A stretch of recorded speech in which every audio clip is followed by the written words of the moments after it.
భద్రాద్రి కొత్తగూడెం జిల్లా భద్రాచలంలో విషాదం చోటు చేసుకుంది. నిర్మాణంలో ఉన్న బిల్డింగ్ కుప్పకూలి 7 కూలీలు మృతి చెందారు. భద్రాచలం పంచాయతీ ఆఫీసుకు సమీపంలో ఈ ఘటన చోటు చేసుకుంది.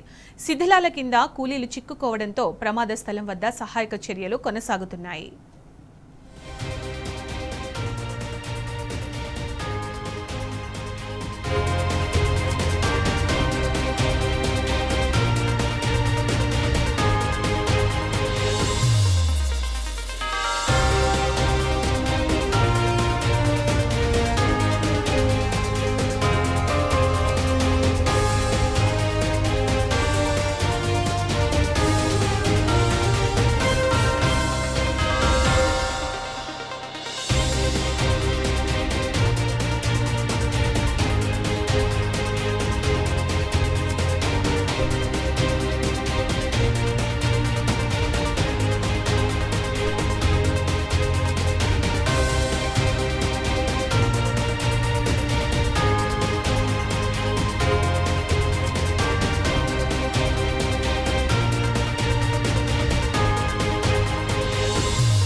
భద్రాద్రి కొత్తగూడెం జిల్లా భద్రాచలంలో విషాదం చోటు చేసుకుంది. నిర్మాణంలో ఉన్న బిల్డింగ్ కుప్పకూలి 7 కూలీలు మృతి చెందారు.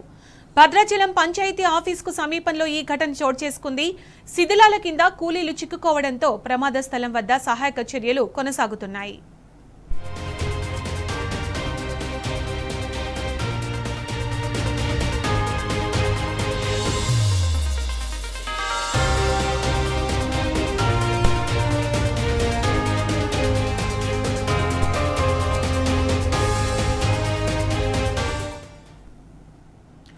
భద్రాద్రి కొత్తగూడెం జిల్లా భద్రాచలంలో విషాదం చోటు చేసుకుంది. నిర్మాణంలో ఉన్న బిల్డింగ్ కుప్పకూలి 7 కూలీలు మృతి చెందారు.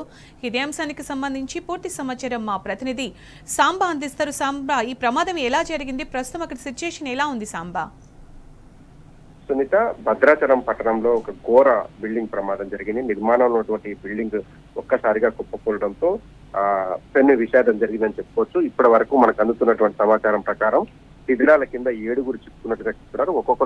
ఒక్కొక్క లెక్క చెప్పడంతో మృతుల సంఖ్య పట్ల కాస్త సందిగ్ధ పరిస్థితి ఏర్పడినప్పటికీ కూడా మొత్తం 7 శిథిలాల కింద ఉన్నారు. వారంతా కూడా మృత్యువాత పడ్డట్టుగా ప్రాథమికంగా మనకు వస్తున్నటువంటి సమాచారం. ఇది శ్రీపతిరావు అనేటువంటి వ్యక్తికి సంబంధించినటువంటి బిల్డింగ్. ఇది నిర్మాణంలో ఉంది. భద్రాచలం పట్టణంలోని సూపర్ బజార్ సెంటర్ లో ఉంటుంది. పంచాయతీ కార్యాలయానికి కూడా కూతవేరు దూరంలోనే ఈ బిల్డింగ్ ఉంటుంది. ఇది పాత బిల్డింగ్ ని రీమోడలింగ్ చేసేటువంటి కార్యక్రమంలో శ్రీకారం చుట్టి దాని మీద 7 అంతస్తులు, 6 అంతస్తులు కింద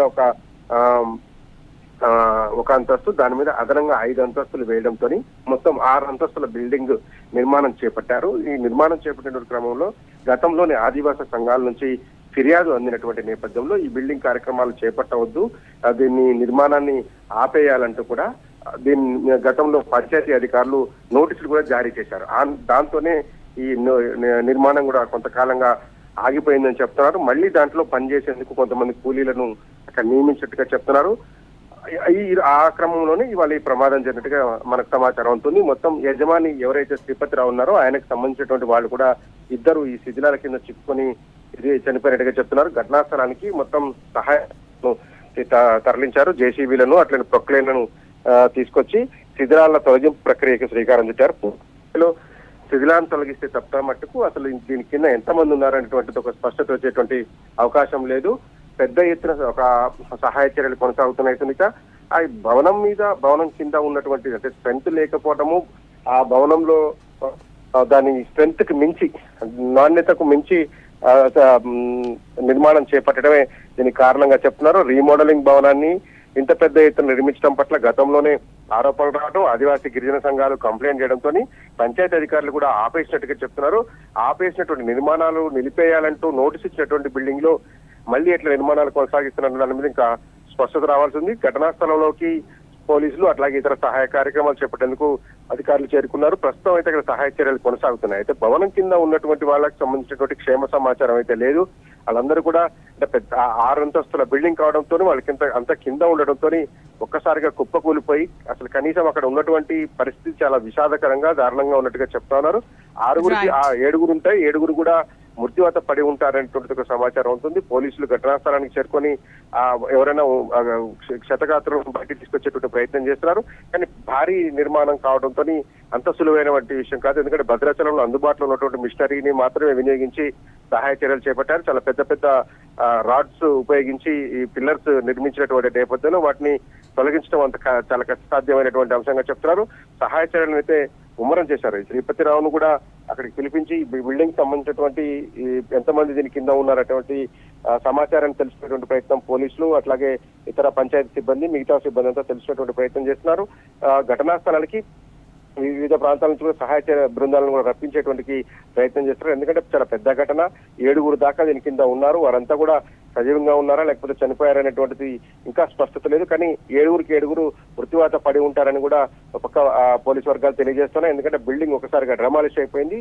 మొత్తం అంత భారీ శిథిలాలు వాళ్ళ మీద పడిపోయినటువంటి పరిస్థితులు ఉన్నాయి. కాబట్టి ఎవరు క్షేమంగా బయటపడతారా లేదని ఒక స్పష్టత లేదు సునీత.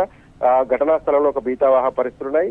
సహాయ చర్యలను ఒక పక్క కొనసాగిస్తూనే అసలు బిల్డింగ్ లో ఎంతమంది ఉన్నటువంటి విషయాన్ని ట్రేస్ చేసేటువంటి కార్యక్రమం చేస్తున్నారు. మనకున్నటువంటి సమాచారం ప్రకారం ఈ యజమానికి సంబంధించినటువంటి కుటుంబ సభ్యులు ఒక 2 ఇది శిథిలాల కింద ఉన్నట్టుగా చెప్తున్నారు. ఆ పాత బిల్డింగ్ ని రీమోడల్ చేసేటువంటి కార్యక్రమం కావచ్చు, అట్లాగే పరిణితికి మించి పెద్ద హైట్ లేపడం కావచ్చు, ఈ 2 కారణాల చేతనే ఈ ప్రమాదం జరిగి ఉంటుందనేటువంటిది ఒక ప్రాథమిక అంచనాకు వచ్చారు సునీత.